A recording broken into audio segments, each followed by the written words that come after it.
Class 11-এর semester 1-এর প্রথম যে chapter বা প্রথম যে টপিক সেটা হলো জীবজগৎ বা দ্য লিভিং ওয়ার্ল্ড।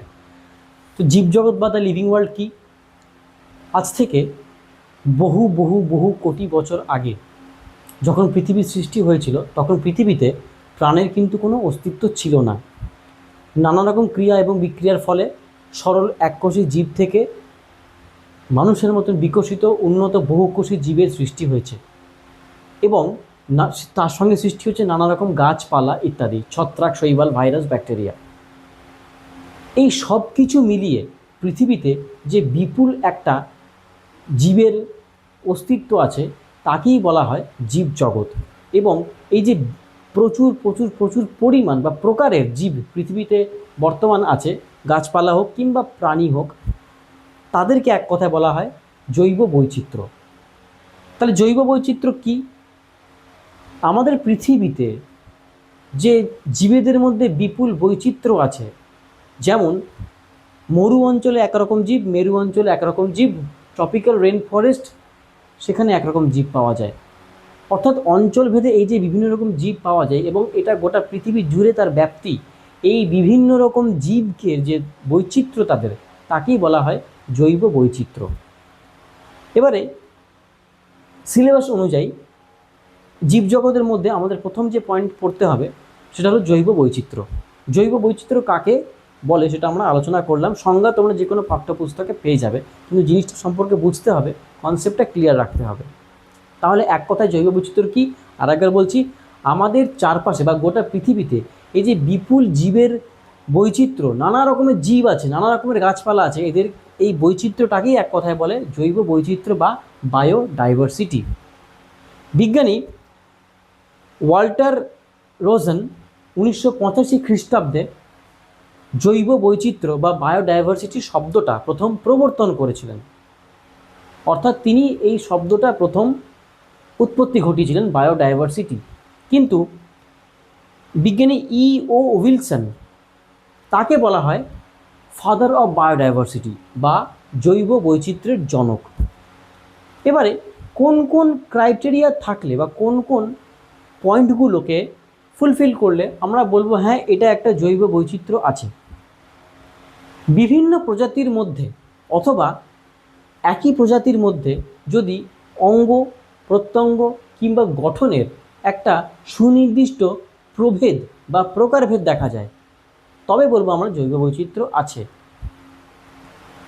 প্রজনন করার জন্য যদি বিভিন্ন রকম পদ্ধতি বিভিন্ন প্রাণীরা অবলম্বন করে থাকে, তবে আমাদের বুঝতে হবে সেই জায়গায় একটা জৈব বৈচিত্র্য আছে। এরকমভাবে প্রাণী ভিত্তিক বা প্রজাতি ভিত্তিক যখন তাদের আকৃতি, তাদের আকার, তাদের অঙ্গ প্রত্যঙ্গের গঠন, তাদের প্রজনন কৌশল ইত্যাদি আলাদা আলাদা হয়ে যায়, অর্থাৎ সব কিছুতেই একটা বৈচিত্র্যময় ব্যাপার ফুটে ওঠে, তখনই আমরা বলবো সেই অঞ্চলে বা সেই জায়গাতে একটা জৈব বৈচিত্র্য আছে। ছোট্ট করে যদি উদাহরণ দিই তাহলে এরকম, তোমাদের বাড়িতে ছাদ বাগানে হোক কিংবা বাড়ির উঠোনে যে বাগান আছে তাতে হোক, যদি নানা রকম প্রজাতির ফুল ফুটে থাকে, একটা গোলাপ ফুল আছে, একটা জবা ফুল আছে, একটা টাইম ফুল আছে, একটা অপরাজিতা ফুল আছে, তাহলে কি বিভিন্ন রকমের ফুল আছে, দু রকম তিন রকম প্রজাপতি আসছে, দু রকম তিন রকম পাখি আসছে, তাহলে ধরে নাও সেই জায়গায় কিন্তু একটা জৈব বৈচিত্র্য সৃষ্টি হয়েছে। অর্থাৎ নানা রকম প্রজাতির সমন্বয়ে জৈব বৈচিত্র্য কিন্তু সৃষ্টি হয়। এটা গেল জৈব বৈচিত্র্য বা বায়োডাইভার্সিটির একটা বেসিক ইন্ট্রোডাকশন। তাহলে আমরা ইন্ট্রোডাকশন পয়েন্টটা কভার করলাম। এরপর আমরা চলে আসবো, এই এত আলোচনা করছি আমরা জৈব বৈচিত্র্য এর ইম্পর্টেন্স বা এর গুরুত্বটা কোথায়। জৈব বৈচিত্র্যের একদম প্রথম যে গুরুত্ব সেটা হলো, জৈব বৈচিত্র্যের কিন্তু মূল যে স্তম্ভ সেটা কিন্তু হলো সবুজ উদ্ভিদ, অর্থাৎ খাদ্যের উৎস হিসাবে সবুজ উদ্ভিদ জৈব বৈচিত্র্যের প্রথম ইম্পর্টেন্স। জৈব বৈচিত্র্য না থাকলে কিন্তু গাছ থাকবে না, গাছ না থাকলে কিন্তু খাবার থাকবে না। গাছই তো আমাদের খাবারের প্রাইমারি উৎস। বাঘ তো না হয় ছাগলকে খাচ্ছে কিংবা হরিণকে খাচ্ছে, কিন্তু হরিণ বা ছাগল সে খাদ্যটা কোথা থেকে গ্রহণ করলো, তার শরীরে পুষ্টি থেকে এলো, গাছ থেকে এলো। অর্থাৎ সূর্য থেকে যে শক্তির উৎস হয়ে যে শক্তিটা সূর্য থেকে আসছে তাকে কিন্তু ক্যাপচার করে পুষ্টির এক স্তর থেকে অন্য স্তরে ট্রান্সফার করে দিতে পারছে একমাত্র সবুজ উদ্ভিদ। তাহলে ডাইভার্সিটির ইম্পর্টেন্সের মধ্যে একদম প্রথম পয়েন্ট হবে খাদ্যের উৎস হিসাবে সবুজ উদ্ভিদ। যে জায়গায় জৈব বৈচিত্র্য যত বেশি, সেখানে কিন্তু সবুজ উদ্ভিদের আধিক্য কিন্তু তত বেশি হবে। দ্বিতীয় হলো ওষুধ। যত ওষুধ আমরা কনজিউম করি তার প্রায় 50% মেডিসিনসের যে বেসিক কম্পাউন্ড, যে বেসিক তাদের যেটা মানে কি বলবো, সেই ওষুধের যেটা একদম মেন কম্পাউন্ড যেটা দিয়ে ওষুধটা তৈরি হবে, তার কাঁচামাল কিন্তু আসে উদ্ভিদ থেকে। অর্থাৎ যদি উদ্ভিদ না থাকে, যদি জীবজগৎ না থাকে, তাহলে কিন্তু আমাদেরকে সুস্থ করার জন্য, আমাদের রোগ নিরাময়ের জন্য ওষুধও কিন্তু পৃথিবীতে থাকবে না। তৃতীয় পয়েন্ট হলো তাহলে ওষুধ বা ড্রাগ। তৃতীয় পয়েন্ট হলো প্রাকৃতিক ভারসাম্য রক্ষা। জৈব বৈচিত্র্য আছে বলেই কিন্তু আমাদের পৃথিবীতে যে প্রাকৃতিক ভারসাম্য, সেটা কিন্তু রক্ষা হচ্ছে। কীরকমভাবে প্রাকৃতিক ভারসাম্যটা রক্ষা হচ্ছে? ঠিক সময়ে বৃষ্টিপাত হচ্ছে, প্রকৃতি থেকে কার্বন ডাই অক্সাইডটা শোষণ করে নিচ্ছে সবুজ উদ্ভিদ, বিনিময়ে আমাদেরকে অক্সিজেন দিচ্ছে। আমাদের বাস্তুতন্ত্রে বা আমাদের আশেপাশে যে ছোট ছোট বিয়োজকরা আছে, ডেট্রিভোর্সরা আছে, তারা পচা গলা মৃতদেহকে কিন্তু মাটির মধ্যে মিশিয়ে মাটিকে উর্বর করে তুলছে, ইত্যাদি আরও নানা রকম ঘটনা ঘটছে আমাদের চারপাশে, যার ফলে প্রকৃতিতে যে ব্যালেন্স, সেই প্রকৃতির ব্যালেন্সটা কিন্তু ঠিকঠাকভাবে মেনটেন হয়ে আছে। অর্থাৎ জৈব বৈচিত্র্যের তৃতীয় গুরুত্ব হলো প্রাকৃতিক ভারসাম্য রক্ষা করা। নেক্সট হলো অর্থনৈতিক গুরুত্ব। দেখো, একটা দেশ তখনই কিন্তু ডেভেলপ করতে পারে যখন তার অর্থনীতি বা ইকোনমিকটা কিন্তু স্ট্রং হয়। জৈব বৈচিত্র্য কিন্তু একটা দেশের ইকোনমি বা অর্থনৈতিক অবস্থার উপর কিন্তু খুব সুদৃঢ় একটা কিন্তু অবদান রাখে। যে জায়গাতে জৈব বৈচিত্র্য বেশি, অটোমেটিক্যালি সেখানে কিন্তু পর্যটন কেন্দ্র গড়ে উঠবে, সেখানে কিন্তু নানা রকম তোমার কৃষিজ শিল্প গড়ে উঠতে পারে। এইরকমভাবে জৈব বৈচিত্র্য কিন্তু অর্থনৈতিক ব্যাপারে একটা কিন্তু খুব সুদৃঢ় ছাপ কিন্তু রেখে যায়। বিভিন্ন জায়গাতে এই জৈব বৈচিত্র্যকে কেন্দ্র করে নানা রকম ট্যুরিজম গড়ে ওঠে, নানা রকম পর্যটন শিল্প গড়ে ওঠে, যেটা কিন্তু একটা দেশের অর্থনৈতিক ভিতকে শক্ত করতে খুব গুরুত্বপূর্ণ ভূমিকা পালন করে। নেক্সট হলো পরিবেশ রক্ষা। একবার চোখ বন্ধ করে ভাবো, আমাদের চারপাশে এত এত গাড়ি চলছে, ঘোড়া চলছে, কল কারখানা থেকে, মানুষের নিঃশ্বাস থেকে, মানুষের নিঃশ্বাস প্রশ্বাস থেকে চারিদিকে কত কার্বন ডাই অক্সাইড তৈরি হচ্ছে। যদি গাছ না থাকে, এই কার্বন ডাই অক্সাইডকে কে শোষণ করবে? এই কার্বন ডাই অক্সাইডকে শোষণ করে আমাদেরকে অক্সিজেন দেওয়ার মতো কিন্তু কেউ নেই, যদি জৈব বৈচিত্র্য না থাকে। জৈব বৈচিত্র্য আছে তাই সবুজ উদ্ভিদ আছে, নানা রকম প্রাণীরা আছে, এবং মূলত এই সবুজ উদ্ভিদই কিন্তু প্রকৃতি থেকে কার্বন ডাই অক্সাইডকে গ্রহণ করে আমাদেরকে অক্সিজেন দিয়ে দিচ্ছে, যাতে আমরা বেঁচে থাকি। তাহলে পরিবেশ রক্ষার জন্য কিন্তু জৈব বৈচিত্র্যের গুরুত্ব অপরিসীম। শুধু এই পরিবেশ বললে হবে না, আমাদের প্রকৃতিতে বাস্তুতন্ত্র বলেও কিন্তু একটা সিস্টেম চলে। তোমরা পরবর্তীকালে পড়বে বাস্তুতন্ত্র কী। এই বাস্তুতন্ত্র কিন্তু পরিবেশের একটা খুব ইম্পর্টেন্ট, খুব গুরুত্বপূর্ণ একটা পার্ট। যদি জীবজগৎ না থাকে, তাহলে ধরে নাও এত এত যে জীব আছে আমাদের চারপাশে, সেখান থেকে সাপ পুরো শেষ হয়ে গেল, বিলুপ্ত হয়ে গেল, ব্যাঙ পুরো বিলুপ্ত হয়ে গেল, একটা বৈচিত্র্য পুরো শেষ হয়ে গেল, একটা খাদ্য শৃঙ্খল কিন্তু তাহলে ভেঙে পড়বে হুড়মুড়িয়ে, এবং এর প্রভাব কিন্তু পুরো আমাদের উপর পড়বে।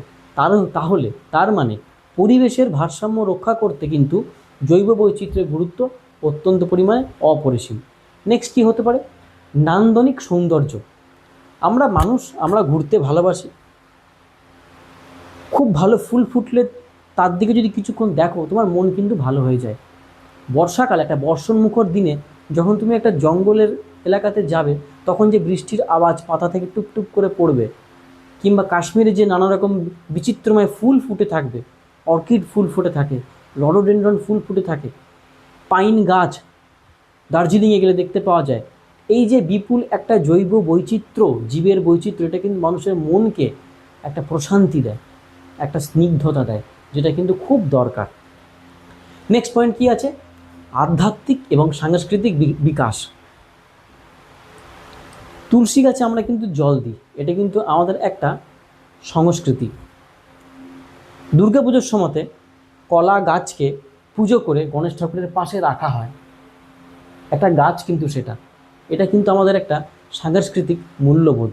তথাপি পুরনো দিন থেকে নতুন দিন অবধি যে জায়গাতে জৈব বৈচিত্র্য বেশি, গাছপালা আছে, নিরিবিলি আছে, প্রকৃতি আছে, সেই জায়গায় কিন্তু মানুষ কিছুক্ষণ মেডিটেশন করে তার আধ্যাত্মিক চেতনার কিন্তু বিকাশ ঘটায়। প্রকৃতির সঙ্গে যে মানুষ যত নিবিড় থাকে তার স্পিরিচুয়াল ডেভেলপমেন্ট তত ভালো হয়।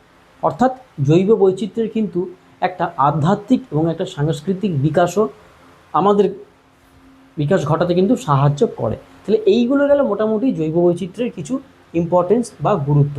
এবারে আসবো জৈব বৈচিত্র্যের টাইপ, অর্থাৎ কী কী রকম জৈব বৈচিত্র্য পাওয়া যায়। দেখো, জৈব বৈচিত্র্য মূলত 3 প্রকারের হয়ে থাকে। একদম প্রথম যে জৈব বৈচিত্র্য থাকবে তাকে আমরা বলবো জিনগত বৈচিত্র্য, তাকে আমরা বলবো জেনেটিক ডাইভার্সিটি, জেনেটিক ডাইভার্সিটি বা জিনগত বৈচিত্র্য। প্রত্যেকটা মানুষ একে অপরের থেকে আলাদা, চরিত্রের দিক দিয়েও আলাদা, দৈহিক গঠনের দিক দিয়েও আলাদা। কেন? জিনগত বৈচিত্র্যের জন্যই। জিন হলো, খুব সোজা কথায়, আমাদের শরীরে বা যে কোনো জীবের শরীরের মধ্যে থাকা একটা ছোট্ট কার্যকরী একক, যেটা তার চরিত্র, যেটা তার শারীরিক গঠনকে নির্দিষ্ট করে। ঠিক তাহলে পৃথিবীতে যত বেশি জৈব বৈচিত্র্য থাকবে, জিনগত বৈচিত্র্য কিন্তু তত বেশি থাকবে। তার মানে জৈব বৈচিত্র্যের একটা টাইপ হলো জিনগত বৈচিত্র্য। নেক্সট যে টাইপটা আমরা পড়ব সেই টাইপটা হলো স্পিসিস ডাইভার্সিটি, অর্থাৎ প্রজাতিগত বৈচিত্র্য। জৈব বৈচিত্র্য যত বেশি, তার মানে কি প্রজাতির সংখ্যা, নানা রকম প্রজাতির সংখ্যা তত বেশি। এই নানা রকম প্রজাতির যে ডাইভার্সিটি তাকেই বলা হয় প্রজাতিগত বৈচিত্র্য কিংবা স্পিসিস ডাইভার্সিটি। এবারে বিভিন্ন রকম স্পিসিসগুলো যখন নিজেদের মধ্যে একটা সম্পর্ক গড়ে নেয় তখন তাকে বলবো একটা কমিউনিটি। ঠিক তখন তাকে বলবো একটা কমিউনিটি। যেমন ধরো, তোমার বাগানে একটা আম গাছ আছে, সেই আম গাছে হয়তো একটা কোনো বুলবুলি পাখি একটা বাসা বেঁধেছে, তাহলে আম গাছ হলো, বুলবুলি পাখি হলো। আম গাছের গায়ে দেবে অনেক ছোটো ছোটো পোকা থাকে, সেখানে মাছি থাকবে। আম গাছের গোড়ায় সেখানে নানা রকম ব্যাকটেরিয়া, সেখানে নানা রকম ছত্রাক ইত্যাদি গজিয়ে উঠবে। এই সব মিলিয়ে একটা কিন্তু সুন্দর কমিউনিটি গড়ে উঠবে। অর্থাৎ সেখানে ওই পরিবেশটা এবং ওই জীবগুলোর মধ্যে একটা নিজস্ব আন্তঃসম্পর্ক গড়ে উঠবে, একেই বলবো আমরা কমিউনিটি। অর্থাৎ এটা অন্য টপিকে চলে গেল, কিন্তু এই বায়োডাইভার্সিটি বা জৈব বৈচিত্র্যের যে টাইপ তার মধ্যে কিন্তু স্পিসিস ডাইভার্সিটিটা পড়ে, মানে প্রজাতির যে বৈচিত্র্যতা। আর কি পড়ে? জেনেটিক ডাইভার্সিটি, অর্থাৎ জিনের যে বৈচিত্র্যতা। নেক্সট যে টাইপটা আছে এটা কিন্তু খুব গুরুত্বপূর্ণ, এর নাম হলো ইকোলজিক্যাল ডাইভার্সিটি। ইকোলজিক্যাল ডাইভার্সিটি বা বাস্তুতান্ত্রিক ডাইভার্সিটি। বাস্তুতন্ত্র তাহলে কাকে বলছে? একটা নির্দিষ্ট কোনো জায়গাতে জীবজ এবং অজীবজ এই দুই সম্প্রদায়ের যে একটা সম্পর্ক, যে একটা নিবন্ধীকরণ, যে তাদের মধ্যে যে একটা মিথস্ক্রিয়া হচ্ছে, তাকেই বলবো আমরা সেই জায়গার বাস্তুতন্ত্র বা ইকোসিস্টেম। ঠিক, বাস্তুতন্ত্র বা ইকোসিস্টেম। এই তাহলে জৈব বৈচিত্র্য যত বেশি হবে বা জৈব বৈচিত্র্য যেখানে থাকবে সেখানে কিন্তু একটা বাস্তুতান্ত্রিক বৈচিত্র্য থাকবে। এবারে এই বাস্তুতান্ত্রিক বৈচিত্র্য বা ইকোলজিক্যাল ডাইভার্সিটি কিন্তু আবার 3 প্রকার: আলফা, বিটা এবং গামা। আলফা ডাইভার্সিটি কাকে বলছে? একটা নির্দিষ্ট জায়গাতে, একটা নির্দিষ্ট কমিউনিটির, অর্থাৎ একটা স্পেসিফিক জায়গায় বা একটা স্পেসিফিক কমিউনিটির মধ্যে জীবের যে বৈচিত্র্য দেখা যায় তাকেই বলবো আমরা আলফা ডাইভার্সিটি। একটা তৃণভূমির মধ্যে যে জীবদের বৈচিত্র্য থাকবে তাকেই বলবো আমরা alpha diversity. For example, simple example, beta diversity মানে কি?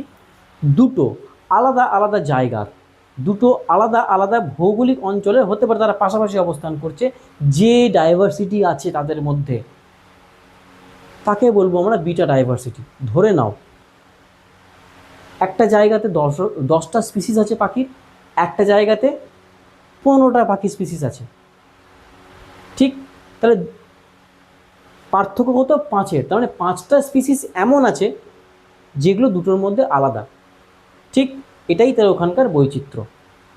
অর্থাৎ একটা জায়গা থেকে আরেকটা জায়গার বৈচিত্র্যের কি ফারাক, এটা যেটা দিয়ে মাপবো আমরা, সেটাই হলো বিটা ডাইভার্সিটি। আরও সিম্পল করে বললে, দুটো জায়গার মধ্যে জৈব বৈচিত্র্য যখন আমরা মাপবো তখন সেটা হয়ে যাবে বিটা ডাইভার্সিটি। আর গামা ডাইভার্সিটি মানে একটা বৃহৎ ভৌগোলিক অঞ্চল, তার যে জৈব বৈচিত্র্য তাকে বলবো আমরা গামা ডাইভার্সিটি। তাহলে একটা নির্দিষ্ট জায়গা হলে আলফা ডাইভার্সিটি, দুটো জায়গা হলে তুলনামূলক দুটো জায়গা, সেক্ষেত্রে আমি বলবো বিটা ডাইভার্সিটি। একটা বৃহৎ ভৌগোলিক অঞ্চলের যে ডাইভার্সিটি তাকে বলবো আমরা গামা ডাইভার্সিটি। ভেরি ইম্পর্টেন্ট এই তিনটে কিন্তু ভেরি ভেরি ভেরি ইম্পর্টেন্ট, আসতেই পারে। তাহলে এখন অবধি আমরা পড়লাম একটা ছোট্ট ইন্ট্রোডাকশন, তারপরে আমরা পড়লাম জৈব বৈচিত্র্যের কী গুরুত্ব, তারপরে পড়লাম জৈব বৈচিত্র্যের টাইপস। এবারে আমরা পড়বো লাস্ট আজকের টপিকের, যে বর্তমানে জৈব বৈচিত্র্য কিন্তু খাতরার মুখে, অর্থাৎ জৈব বৈচিত্র্য কিন্তু শেষ হয়ে যাচ্ছে।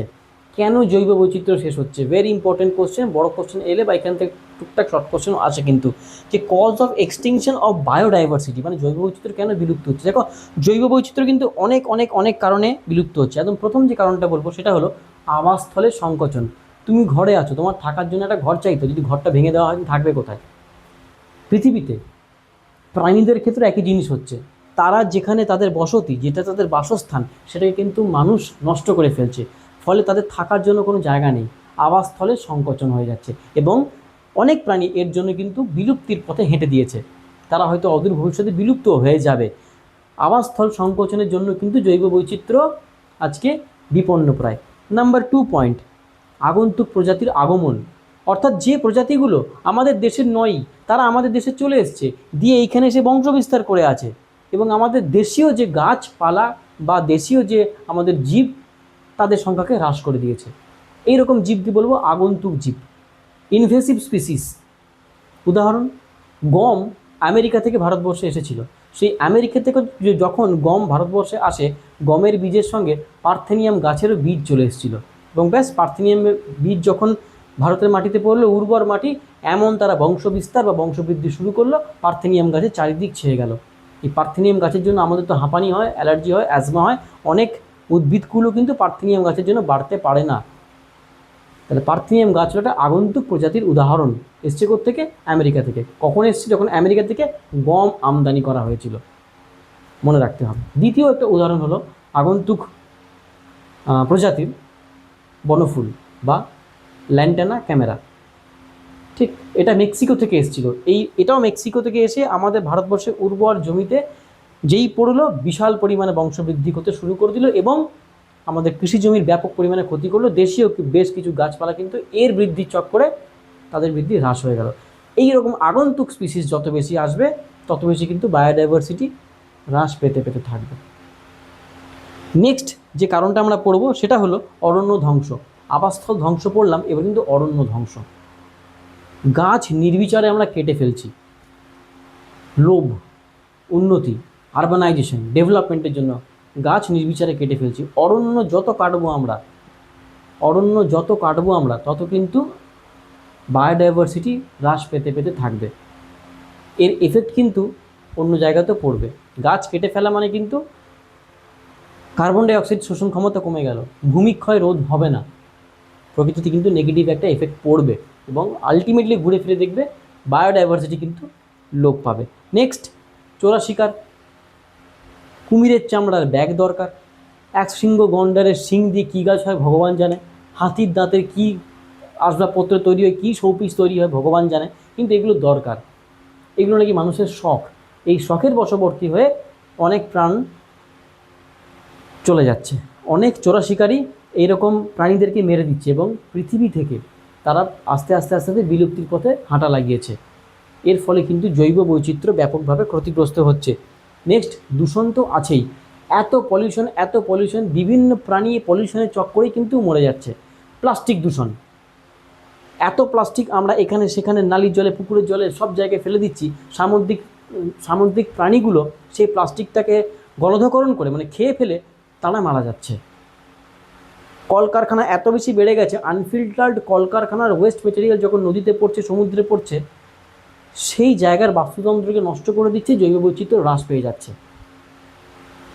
এত বিষাক্ত ধোঁয়া বাতাসে মিশছে, কত কত প্রজাপতি, কত কত পাখি হয়তো মারা যাচ্ছে, তাদের বৈচিত্র্য নষ্ট হয়ে যাচ্ছে। তাহলে পরিবেশ দূষণ জৈব বৈচিত্র্যের কিন্তু একটা খুব গুরুত্বপূর্ণ পার্ট। তাই রিকোয়েস্ট করবো তোমাদেরকে, যেটা তোমাদের হাতে আছে, প্লাস্টিক যেখানে সেখানে ফেলবে না। প্লাস্টিক ফেলার যে জায়গা সেখানেই ফেলো, এবং যতটা পারা যায় প্লাস্টিকের ব্যবহারকে কম করতে হবে। ঠিক। নেক্সট যে কারণ, প্রাকৃতিক বিপর্যয়। প্রাকৃতিক বিপর্যয়টা আমাদের কিন্তু হাতে খুব একটা নেই, কিন্তু কিছুটা হলেও আছে। জঙ্গলে পিকনিক করতে গিয়ে আমি আগুন জ্বালিয়ে কাঠফাট দিয়ে রান্না করতে গিয়ে আমি আগুন নেভাতে ভুলে যাচ্ছি, আমি চলে আসছি পিকনিক থেকে, সেই জঙ্গলে দাবানল লাগছে, মাইলের পর মাইল নষ্ট হয়ে যাচ্ছে, সেখানে হাজার হাজার গাছপালা নষ্ট হচ্ছে, কত ইম্পর্টেন্ট প্রাণ হয়তো চলে যাচ্ছে, প্রাণীকুল মরে যাচ্ছে। তাহলে বাস্তুতন্ত্র তথাপি জৈব বৈচিত্র্য নষ্ট হচ্ছে তো। তাহলে প্রাকৃতিক বিপর্যয় থেকে কিন্তু আমাদেরকে জৈব বৈচিত্র্যকে সেভ করতে হবে। হ্যাঁ, বন্যা বলো, খরা বলো, বা অতিরিক্ত অগ্নুৎপাত বলো, এইগুলো যেগুলো হচ্ছে, বা প্রাকৃতিক কারণে যে দাবানল লাগছে, এইগুলো আটকানোর উপায় হয়তো আমাদের কাছে খুব একটা নেই। বা ভূমিকম্প বলো, এইগুলোতে কিন্তু জৈব বৈচিত্র্য হ্রাস পাচ্ছে, পাবেও। কিন্তু যেগুলো আমাদের হাতে আছে, আমাদেরকে সেগুলোকে কিন্তু আটকাতে হবে, যাতে জৈব বৈচিত্র্য কিন্তু পৃথিবীতে টিকে থাকে। যদি জৈব বৈচিত্র্য টিকে না থাকে তাহলে কি হবে? পৃথিবী থেকে আমরাই থাকবো না। জৈব বৈচিত্র্য থাকলে আমরা থাকবো, আমরা থাকলে জৈব বৈচিত্র্য নাও থাকতে পারে। এই কনসেপ্টটাকে মুছে আমরা এবং আমাদের আশেপাশের প্রকৃতি দুজন একসঙ্গে হাত মিলিয়ে থাকতে হবে, তবে গিয়ে পৃথিবীতে কিন্তু সুষ্ঠু একটা সমাজ গড়ে উঠবে, একটা জৈব বৈচিত্র্য স্থায়ী হবে। তাহলে এই গেল আজকের টপিক। আমি কিন্তু খুব গল্পের মতন করে কিছু ইম্পর্টেন্ট পয়েন্ট কভার করলাম। বায়োডাইভার্সিটি নিয়ে ইন্ট্রোডাকশন, বায়োডাইভার্সিটি বা জৈব বৈচিত্র্যের গুরুত্ব বা ইম্পর্টেন্স, জৈব বৈচিত্র্যের টাইপস, আর জৈব বৈচিত্র্যের বিলুপ্তির কারণগুলো কী কী। পরের ক্লাসে আমরা পড়ব জৈব বৈচিত্র্য সংরক্ষণের উপায়। ততক্ষণের জন্য ভালো থেকো, থ্যাংক ইউ।